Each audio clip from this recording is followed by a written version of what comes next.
Alright, good day, Cameron Dunkin. We're here with the manager, Nonito Donaire Jr. How you doing, sir? I'm good. How are you, man? Good, sir. So, yeah, I'm calling you regarding the recent statements by Nonito Donaire Sr. against his son, your guy, Jr. So, what happened? Well, I've been involved with him for a long time, and I knew him before they turned pro, and I met him at the back in 2000 at the Olympic trials, and so I've known him and the dad and the brother Glenn for a long time, and they went in another direction, I think, when they turned pro. So I've been around him a long time. Nonito and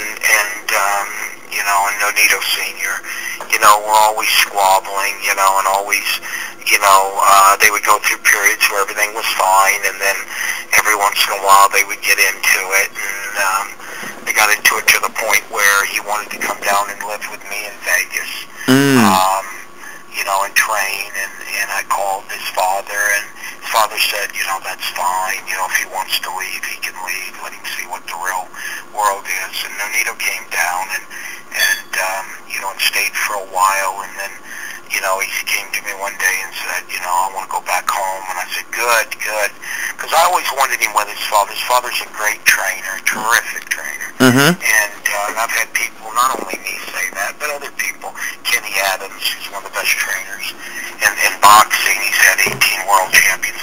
He said, that father can really train, when he was in camp with him. So, look, he did a great job with his boys.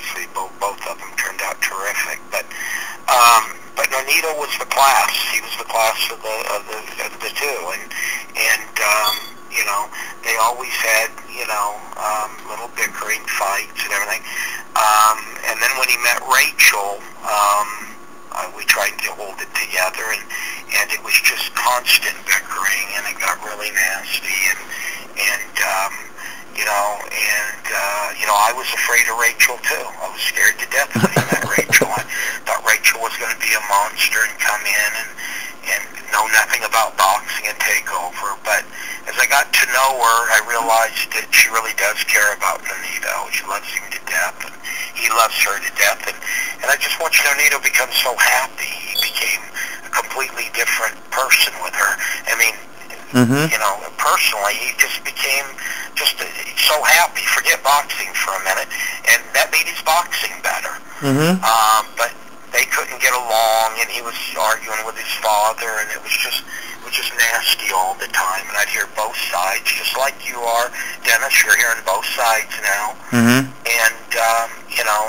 it was back and forth, and I got to the point where I just gave up, and I just said, hey, you know what? Maybe it's better that they split and stop all this bickering. Life's too short, and I knew Nonito was going to be fine. He's so talented, and I knew he was going to be fine. His father did training. His father did turn him into a fighter. He gives his father all the credit for that. But I think what he wants to hear is, you did that for Glenn too, and there's more than just you made me. God made me, I turned out to be that I can do things that my brother can't. And, and I've told Nonito Sr. that. I said, look, you trained them both, and you did a great job with both, and you got them all through into huge amateurs, and got them into the pros, and got them at the top of the game, and he's a great trainer. But, he didn't do everything, and I think that's a lot of the bickering, because the truth is I can lead them, and I can protect them, and I can give them the best opportunities.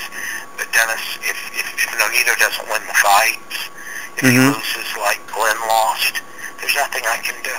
Nothing the promoter can do.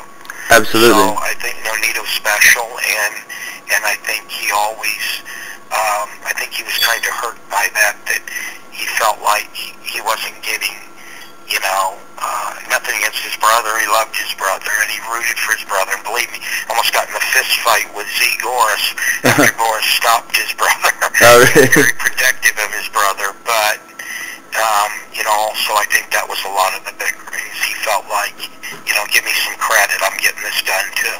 So that's sort of where we're at, and that's the history of how it came, and it was always a rocky ship, believe me.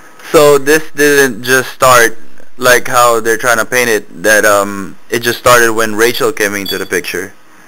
No, don't blame Rachel for that. It was off and on. Like I said, he moved down here, and there also was a time he went to Hawaii to live, before I was involved with him, and he moved to Hawaii to get away, and he used to say to me, my father wants to run my life, and he said, I'm getting too big for that, and I'm a man, and he goes, I just want to win, and I just want to make my father my trainer. That's what he would always say to me. But I want him to treat me like a trainer.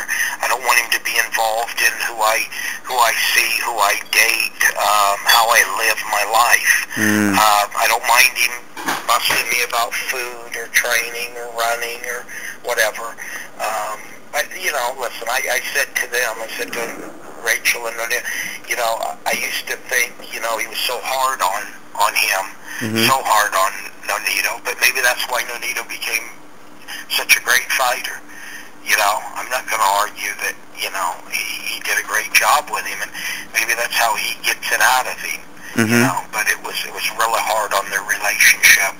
He was very, I know he hurt Nonito's feelings a lot, saying, you can't do this, you didn't do that, but, on Nonito Sr.'s side, maybe that's how he got motivates him, Nonito to do so well, Yeah, it could be motivational tactics. But Nonito Sr. said something about after the Methalani fight, that all of a sudden Nonito just, like how he said it, like Nonito just started looking for another trainer without him knowing. Is there any truth to that? That's not true. I'm sorry, Senior, that's not true. It was a real rocky camp. It was they were bickering during camp. Mr. Donaire was upset because he had to take off work to come down, and he called me and said, Cameron, they want me to take off work. They want to train in Vegas. Well, I can't work, and I've got to give up my monthly, money to come down here. And then, and their argument on that side was, well, you're getting paid 12% of the gross purse, and he's making, you're going to make 30 grand, and so, you can do that, or you can stay up there and make, 3 grand working, you can do one or the other, but I can't be responsible for paying you for your lost work. So, I know they gave him $3,500 for, for living, but they said it's a deduction, but we'll give you your lost monthly salary. And then I know they gave him another $1,000 and another $500, and then they had an argument over food money, and he said he didn't get food money, so they gave him food money, and then Jim, who works for Top Rank, said, yes, I gave him $1,000, and I gave him $284, and here's his signature on both articles. He took $1,284, and then they said, well, we gave him $800, and he says that he didn't get any money, but he did, Cameron, and I'm in the middle of it. And so I checked with Jim, and Jim said, yes, he signed off for $1,284. Well, they'd already given me $800, so I went to Top Rank and said, I know I shouldn't ask, but can I give $800 to them? And I explained what happened, and that Nonito Sr. needed the money, and had taken the money and needed the money, obviously. And so I got the $800 back, and this is all documented. Yeah. And I think it was just, I think Mr. Donaire was resentful because she wasn't there at the beginning, towards the end when he went through, it's hard to explain to people, but there was a time with Nonito, even before me, which was even worse, when he was fighting for $400, $600. What he got with me, at least he was making $2,500, and, but even then, that's no money.